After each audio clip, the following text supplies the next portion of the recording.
कितने sigma bond हो गए? एक। आइसोमर्स होते हैं दोनों तरफ, एक तरफ 1 है। और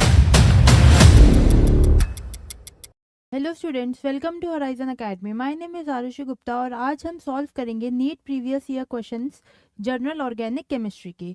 इस सीरीज में हम चैप्टर वाइज नीट के प्रीवियस ईयर क्वेश्चन सॉल्व कर रहे हैं।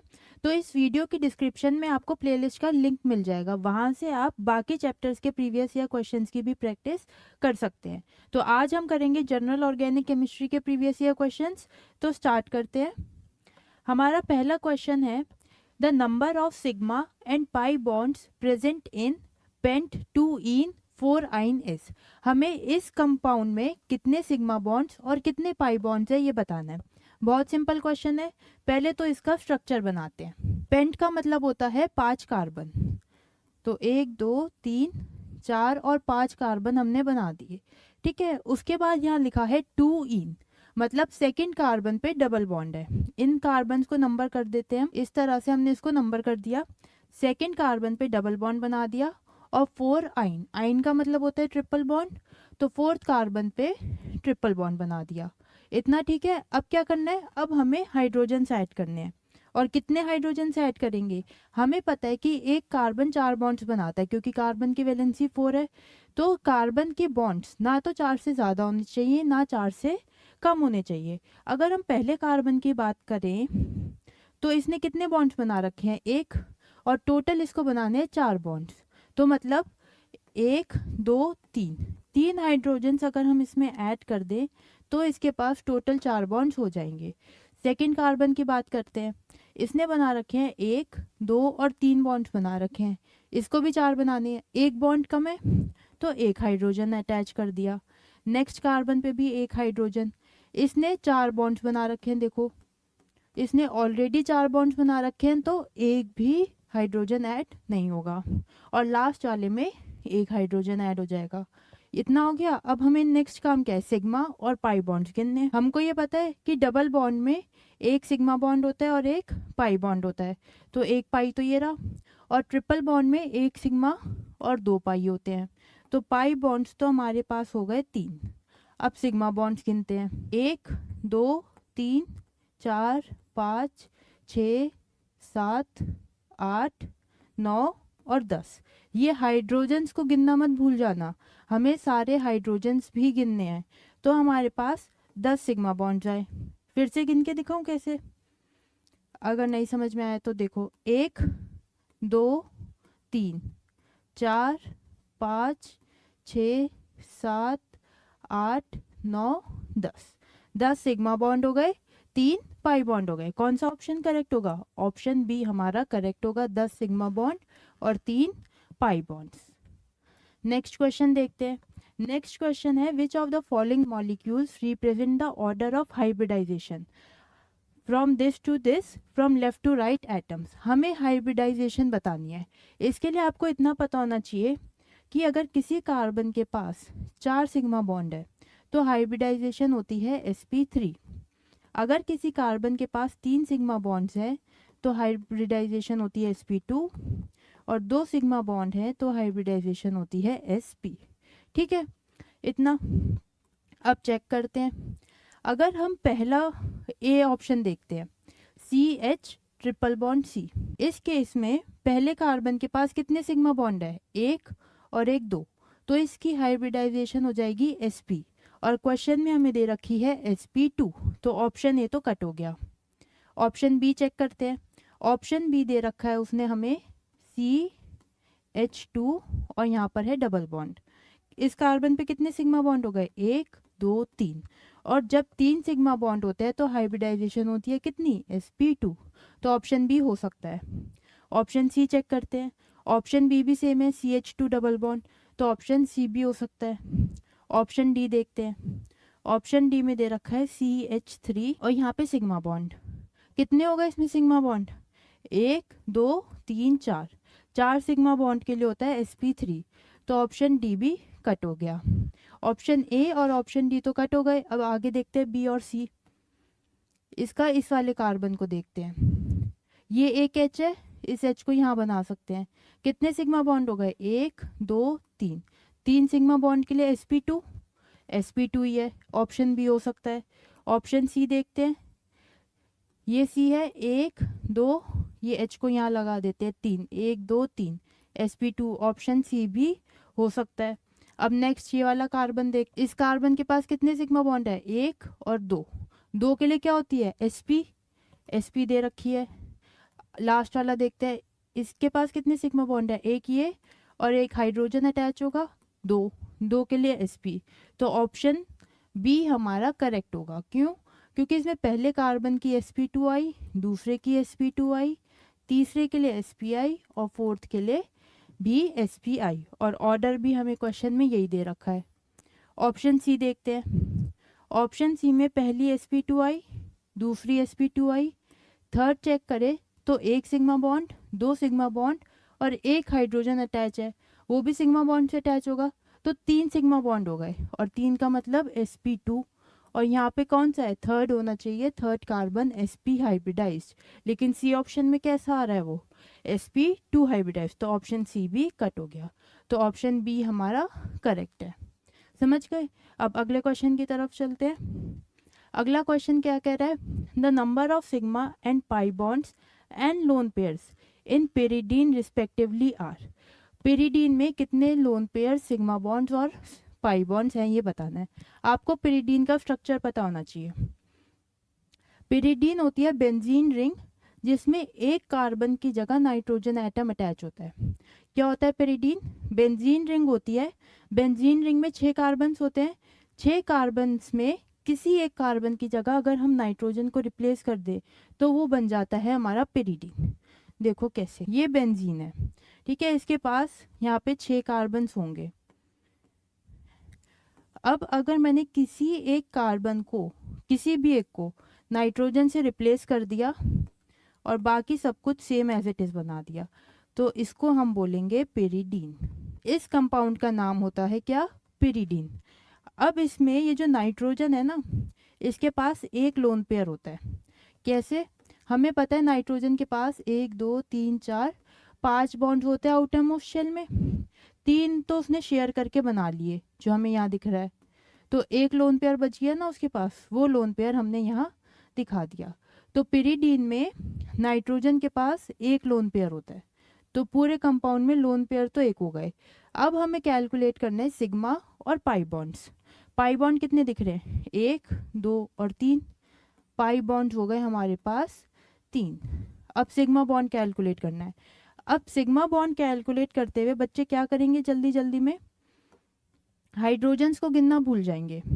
यहाँ पे ये जो कार्बन है, ये इसने बना रखे हैं 1 2 और 3 बॉन्ड्स, और बनाता कितने हैं कार्बन, 4 बॉन्ड्स, तो हर कार्बन से एक हाइड्रोजन अटैच होगा। यहाँ जितने भी कार्बन है ना, सब पर एक हाइड्रोजन अटैच होगा, जो हम ड्रॉ नहीं करते पर अंडरस्टूड है। यही काम बेंजीन में भी होता है। बेंजीन को हम ऐसा बना देते हैं पर हर कार्बन पे एक हाइड्रोजन होता है जो हम नहीं बनाते हैं, अंडरस्टूड होता है कि वो हाइड्रोजन्स हैं। ठीक है, अब गिनते हैं इसके सिग्मा बॉन्ड्स। तो 1 2 3 4 5 6 ये हो गए, और 1 2 3 4 5 ये हो गए। कितने आए, 6 + 5 11 सिग्मा बॉन्ड्स। देखो 11, पहले हमें बताने सिग्मा बॉन्ड्स जो कि है 11, पाई बॉन्ड जो कि है 3, लोन पेयर जो कि है 1। कौन सा ऑप्शन दिख रहा है ऐसा, ऑप्शन ए, 11 3 और 1। तो ऑप्शन ए हमारा करेक्ट हो जाएगा। नेक्स्ट पूछा है the correct IUPAC name of the following compound is. इस कंपाउंड का IUPAC नेम बताना है। पहले तो कार्बन एटम्स गिन लेते हैं कितने हैं। एक कार्बन ये हो गया, 2 3 4 5 6, तो लॉन्गेस्ट कार्बन चेन हो गई 6 की, हेक्सेन। हेक्सेन तो सब में दिख रहा है हमें, ये रहा, सब में हेक्सेन है। अब जो है नेक्स्ट काम है नंबरिंग कर लेते हैं, 1 2 3 4 5 और 6। ठीक है, अगर नंबरिंग मैंने एक बार इस साइड से स्टार्ट करी तो क्या नाम आएगा इसका, 1 पे ब्रोमो आएगा, 3 पे ऑल आएगा, 4 पे मिथाइल ग्रुप लगा हुआ है, और 5 पे क्लोरो है। अब एक बार नंबरिंग इधर से स्टार्ट करते हैं।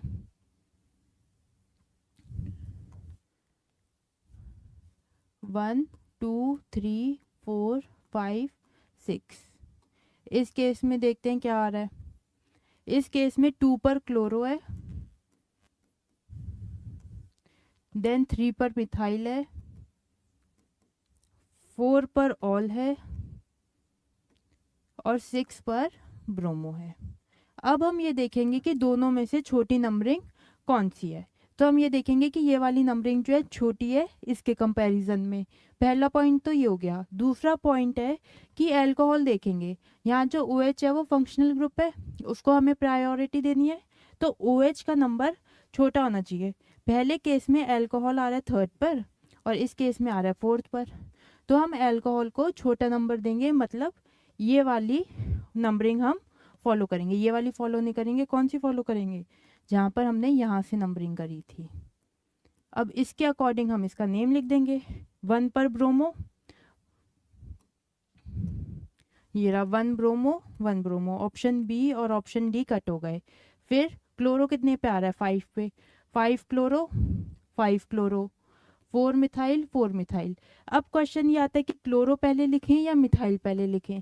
तो हम फॉलो करते हैं अल्फ़ाबेटिकल ऑर्डर। क्या फॉलो करते हैं? Alphabetical order. सी पहले आता है अल्फ़ाबेटिकली या एम पहले आता है? ऑब्वियसली सी पहले आता है, तो क्लोरो को पहले लिखेंगे और मिथाइल को बाद में। तो ऑप्शन ए करेक्ट हो जाएगा।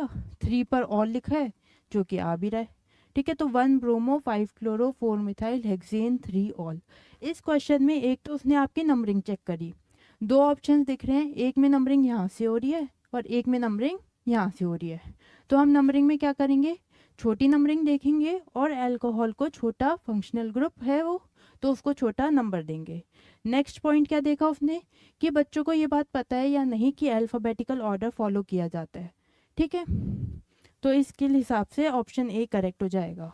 नेक्स्ट क्वेश्चन है the correct structure of 2,6 dimethyl deck 4 in is. उसने हमसे करेक्ट स्ट्रक्चर पूछा है इस कंपाउंड का। देखते हैं इसे करने। 2 और 6 डाइमिथाइल मतलब सेकंड कार्बन पे और 6 कार्बन पे मिथाइल ग्रुप है। पहला ऑप्शन चेक करते हैं।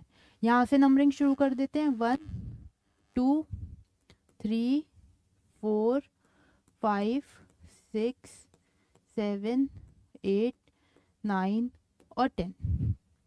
यहाँ पे डेक लिखा हुआ था, डेक का मतलब 10 कार्बन, 10 कार्बन तो दिख गए। नेक्स्ट उसने पूछा है 2 और 6 पे मिथाइल होना चाहिए। 2 पर मिथाइल ग्रुप है, 6 पे मिथाइल ग्रुप भी है। फिर उसने बोला है 4 पे डबल बॉन्ड होना चाहिए।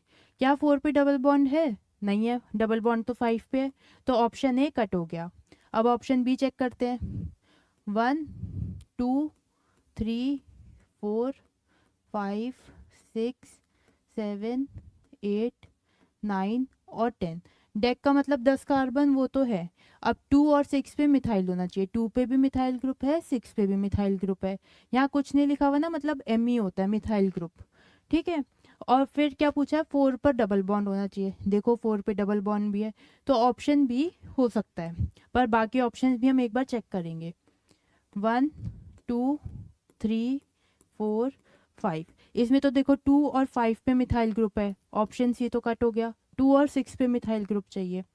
1 2 3, इसमें डबल बॉन्ड 3rd पोजीशन पे आ गया। हमें कितने पे चाहिए? 4th पे, तो ऑप्शन डी भी कट हो गया। ऑप्शन बी हमारा करेक्ट होगा। आगे चलते हैं नेक्स्ट क्वेश्चन की तरफ। नेक्स्ट क्वेश्चन कह रहा है the compound which shows metamerism is. अब मेटामर्स क्या होते हैं? मेटामर्स आइसोमर्स होते हैं। कौन से आइसोमर? मेटामर्स वो आइसोमर्स होते हैं जिसमें फंक्शनल ग्रुप के दोनों तरफ कार्बन चेन को हम डिफर कर सकते हैं। फॉर एग्जाम्पल, सपोज मैंने कीटोन लिया C डबल बॉन्ड O। एक आइसोमर में यहाँ 2 कार्बन है और इस साइड भी 2 कार्बन है, हाइड्रोजन से अटैच कर देते हैं। इसका मॉलिक्यूलर फॉर्मूला क्या होगा? C5, H कितने है इसमें? 3 2 5 और 10 और एक ऑक्सीजन। और इसको हम इस तरह भी बना सकते हैं। इसका मॉलिक्यूलर फॉर्मूला भी C5H10O होगा। अब दोनों में डिफरेंस क्या है? ये जो कीटोन है, कीटोन के लेफ्ट हैंड साइड पर 2 कार्बन हैं और राइट हैंड साइड पर 2 कार्बन है। इस वाले में कीटोन के लेफ्ट हैंड साइड पर 1 कार्बन है और राइट हैंड साइड पर 3 कार्बन है। तो कार्बन की चेन डिफरेंट है फंक्शनल ग्रुप के दोनों तरफ। फंक्शनल ग्रुप के दोनों तरफ कार्बन की चेन अलग अलग है। इधर 2 कार्बन है और नीचे वाले में 1 कार्बन और 3 कार्बन है, पर इनका मॉलिक्यूलर फॉर्मूला क्या है दोनों का? सेम। तो ऐसे कंपाउंड्स को हम बोलते हैं मेटामर। क्या बोलते हैं ऐसे कंपाउंड्स को? हम मेटामर। और हम ये बोल सकते हैं कि ये जो कंपाउंड है ये मेटामेरिज्म शो कर रहा है। अब सपोज करो कोई कंपाउंड है मेरे पास, ये ईथर है, बीच में हमारे पास फंक्शनल ग्रुप है O, ठीक है। इसमें लेफ्ट हैंड साइड पे 2 कार्बन है और राइट हैंड साइड पर 1। इसको हम इस तरह भी बना सकते हैं। इसका मॉलिक्यूलर फॉर्मूला होगा C3H कितने हैं 8 और O। इसका मॉलिक्यूलर फॉर्मूला भी C3H8O होगा, पर इसमें ऑक्सीजन के लेफ्ट हैंड साइड पे 1 कार्बन है और राइट हैंड साइड पे 2। तो अब इसमें अगर आप देखो तो ऑक्सीजन के एक तरफ 1 कार्बन है और दूसरी तरफ 2, और नीचे वाले में भी सेम यही हो रहा है, 1 और 2 1 और 2। इससे फर्क नहीं पड़ता लेफ्ट में है या राइट में है, दोनों तरफ एक तरफ 1 है और एक तरफ 2 है। तो ये दोनों मेटामर्स नहीं हुए। ये कंपाउंड मेटामेरिज्म शो नहीं कर सकता। ये मेटामेरिज्म शो नहीं कर सकता। कार्बन की चेन डिफरेंट होनी चाहिए। अगर ये 2 2 है तो यहाँ 1 और 3 है। इस केस में 2 और 1 है तो 2 और 1 ही है, बस लेफ्ट और राइट को हमने चेंज कर दिया। समझ गए? तो ये मेटामेरिज्म शो नहीं करेगा, ये मेटामेरिज्म शो कर रहा है। अब आपको इनमें से बताना है कि कौन सा मेटामेरिज्म शो करेगा। इतना समझ गए? अब क्वेश्चन करते हैं। हमारा पहला दे रखा है C4H10O, यहाँ पर हमें दे रखा है C5H12। ये तो एल्केन हो गया। एल्केन्स तो मेटामेरिज्म शो करते ही नहीं है। मेटामेरिज्म शो करते हैं कौन? या तो ईथर्स, या तो कीटोन, या फिर एस्टर्स। तो मतलब हमें ऑक्सीजन चाहिए। ईथर में भी ऑक्सीजन आता है, कीटोन में भी और एस्टर में भी। तो हमें मिनिमम 1 ऑक्सीजन तो चाहिए ही है, तो बी तो शो करेगा नहीं। अब सी की बात करें तो यहाँ देखो 3 कार्बन है। अगर 2 कार्बन एक तरफ लगा दें और 1 कार्बन एक साइड आ जाएगा ना, तो ये दोनों भी मेटामेरिज्म शो नहीं करेंगे क्योंकि दोनों में 3 कार्बन सारे हैं, जैसा कि अभी हमने देखा। तो हमारा ऑप्शन ए करेक्ट हो जाएगा, C4H10O। इसको हम कैसे बना सकते हैं? इस तरह से। इसका मॉलिक्यूलर फॉर्मूला हो गया C4H10O। एक हम बना सकते हैं इसका मेटामर ये। तो इसने मेटामेरिज्म शो करा। लेफ्ट हैंड साइड पर 2 कार्बन है, राइट हैंड साइड पर 2 कार्बन है। लेफ्ट हैंड साइड पर 1 कार्बन है, राइट हैंड साइड पर 3 कार्बन है। तो number of carbon chain different हो गई, इसका मतलब ये मेटामेरिज्म शो कर रहा है। ये दोनों क्यों नहीं कर रहे? अभी करके देखते हैं। अगर हम सी की बात करें, ये एक पॉसिबल स्ट्रक्चर है सी का। इसका मॉलिक्यूलर फॉर्मूला C3H8O आ रहा है। दूसरी पॉसिबिलिटी क्या है कि हम ऐसा बना दे। इसके अलावा और कोई पॉसिबिलिटी नहीं है। ऑक्सीजन के राइट हैंड साइड पर, लेफ्ट हैंड साइड पर 2 हैं, राइट हैंड साइड पर 1 है, यहाँ पर 1 है, यहाँ पर 2 है। तो जो है ये मेटामेरिज्म शो नहीं कर रहा क्योंकि कार्बन चेन को हम डिफरेंट नहीं कर पा रहे हैं। डी चेक करते हैं। डी हमारा कीटोन है। ये इसका तो एक ही पॉसिबल स्ट्रक्चर है, दूसरा हम कुछ बना ही नहीं सकते, तो डी भी नहीं होगा। तो इसका करेक्ट आंसर है ऑप्शन नंबर ए। अब आगे चलते हैं नेक्स्ट क्वेश्चन पे। कह रहा है which among the following can exhibit tautomerism. क्या आपको पता है कि टॉटोमेरिज्म क्या होती है? एक बार रिवाइज कर लेते हैं। अगर किसी कंपाउंड पे डबल बॉन्ड और OH दोनों लगा हुआ हो तो उसको हम बोलते हैं इनॉल फॉर्म। क्या बोलते हैं? इनॉल। इस कार्बन पे डबल बॉन्ड भी है मतलब इन, और इसी कार्बन से OH भी अटैच है। ठीक है, इसको हम बोलते हैं इनॉल फॉर्म। अब क्या होता है, ये खुद को कन्वर्ट कर लेता है कीटो फॉर्म में। क्यों कर लेता है कन्वर्ट कीटो फॉर्म में? क्योंकि वो ज़्यादा स्टेबल होती है इन मैक्सिमम केसेस। तो ये खुद को कन्वर्ट कर लेता है कीटो फॉर्म में, और यहाँ हम इक्विलिब्रियम का साइन बनाते हैं इस तरह। ये इनॉल फॉर्म थी, ये कन्वर्ट हो गई किस में? कीटो फॉर्म में। ये डबल बॉन्ड जो है ये इधर आ गया और ये H इस साइड चला गया। ठीक है, तो ये थी इनॉल फॉर्म। इसने खुद को कन्वर्ट कर लिया कीटो फॉर्म में। इनॉल फॉर्म जनरली लेस स्टेबल होती है और कीटो फॉर्म ज़्यादा स्टेबल होती है मैक्सिमम केसेस में, हर केस में नहीं पर मैक्सिमम केसेस में ऐसा होता है। ठीक है, तो अब इसमें ये बात पूछ रहा है कि इनमें से कौन सी जो है ये कीटो इनॉल टॉटोमेरिज्म शो करेगी। इस कन्वर्जन को हम बोलते हैं टॉटोमेरिज्म। क्या बोलते हैं? टॉटोमेरिज्म। कौन सी टॉटोमेरिज्म? कीटो इनॉल। अब ये पूछा है इनमें से कौन कीटो इनॉल टॉटोमेरिज्म शो करेगा। अगर हम ऑप्शन ए देखें तो इसको जब हमें इनॉल फॉर्म में कन्वर्ट करना है तो क्या करेंगे, ये वाला जो H है ये H इस ऑक्सीजन के पास चला जाएगा। देखो इसमें क्या हुआ, ये कुछ इस तरह से था। कीटोन के बगल वाला जो H है ये इसके पास आ जाएगा और ये डबल बॉन्ड यहाँ चला जाएगा और ये इसमें कन्वर्ट हो जाएगा। इस केस में क्या होगा, यहाँ पे डबल बॉन्ड आ जाएगा, ये सिंगल बॉन्ड OH हो जाएगा। अब ये जो हमारा डबल बॉन्ड आया ये सिंगल बॉन्ड OH हो गया। ये जो डबल बॉन्ड आया ये ब्रिजिंग पोजीशन पे आया और ब्रेड्स रूल होता है एक, क्या होता है? Bredt's rule. इस रूल के अकॉर्डिंग ब्रिजिंग पोजीशन पे डबल बॉन्ड बहुत ज़्यादा अनस्टेबल होता है और वो उसमें नहीं आ सकता। तो क्योंकि ब्रिजिंग पोजीशन पे डबल बॉन्ड अनस्टेबल होता है तो पहला कंपाउंड तो कीटो इनॉल टॉटोमेरिज्म नहीं दिखाएगा। सेकंड देखते हैं, इस कार्बन के पास तो हाइड्रोजन है ही नहीं क्योंकि इसने 4 बॉन्ड्स बना लिए पूरे। और इस कार्बन की बात करें तो डबल बॉन्ड यहाँ आएगा और H यहाँ आएगा। अब फिर से डबल बॉन्ड कहाँ पर है? ब्रिजिंग पोजीशन पे है, तो सेकंड भी कीटो इनॉल टॉटोमेरिज्म शो नहीं करेगा। थर्ड केस में यहाँ पे एक H है तो यहाँ डबल बॉन्ड आ गया और यहाँ OH हो गया, ये कीटो इनॉल टॉटोमेरिज्म शो कर सकता है क्योंकि इस बार डबल बॉन्ड ब्रिजिंग पोजीशन पर नहीं है। तो only third, option A correct हो जाएगा। Only third can show keto enol tautomerism. Next देखते हैं, कह रहे the most stable carbocation among the following is. हमें ये पता है कि 3 डिग्री कार्बोकेटायन सबसे ज़्यादा स्टेबल होता है, उससे कम 2 डिग्री और सबसे कम 1 डिग्री। तो बस इसी बेसिस पे क्वेश्चन हो जाएगा। अगर पहला ऑप्शन देखें तो ये वाला कार्बन हमारा 2 डिग्री है। क्यों? क्योंकि ये कार्बन फर्दर 2 कार्बन से जुड़ा हुआ है। ये वाला कार्बन भी 2 डिग्री है क्योंकि ये कार्बन 2 कार्बन से जुड़ा हुआ है।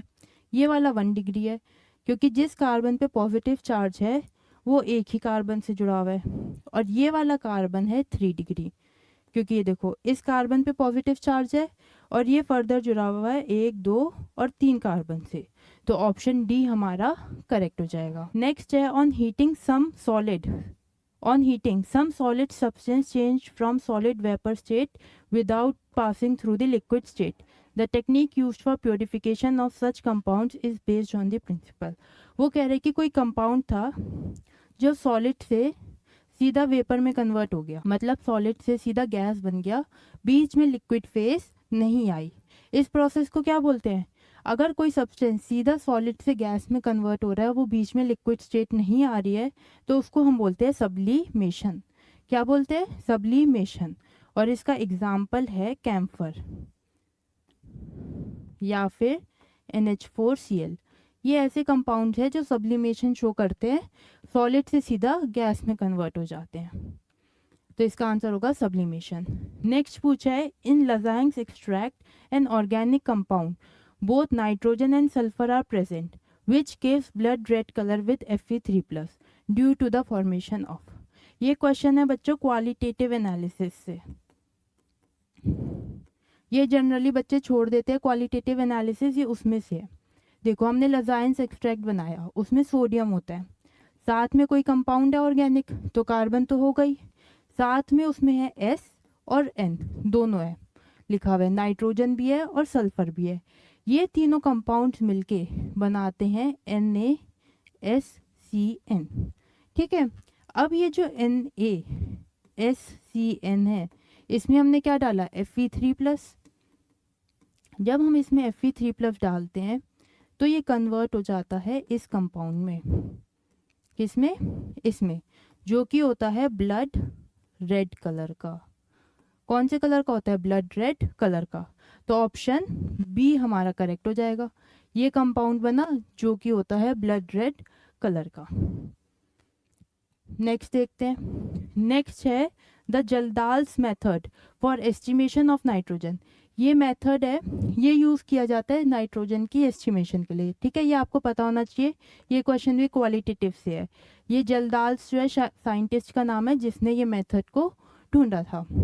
अब ये method is use for estimation of nitrogen, can be use to estimate amount of nitrogen in which of the following compounds. देखो, ये जो मेथड है ये यूज़ किया जाता है नाइट्रोजन का पता लगाने के लिए कि किसी कंपाउंड में नाइट्रोजन है या फिर नहीं है। बट आप ऐसे लिख सकते हो कि नॉट एप्लीकेबल। वैसे तो ये मेथड यूज़ किया जाता है ये पता लगाने के लिए कि किसी कंपाउंड में नाइट्रोजन है या नहीं, लेकिन ये मेथड जो है एप्लीकेबल नहीं है। कब? 3 केसेस में। पहला केस है अगर एजो ग्रुप प्रेजेंट हो। क्या प्रेजेंट हो? Azo group. क्या होता है azo group? N double bond N, इधर एन के कुछ भी लगा हुआ हो, आर लगा दो, इसको हम बोलते हैं एजो ग्रुप। सेकेंड, इस मेथड को हम नहीं यूज़ कर सकते नाइट्रो ग्रुप के केस में, NO2 के। और थर्ड, हम इसे यूज़ नहीं कर सकते if nitrogen is present in ring.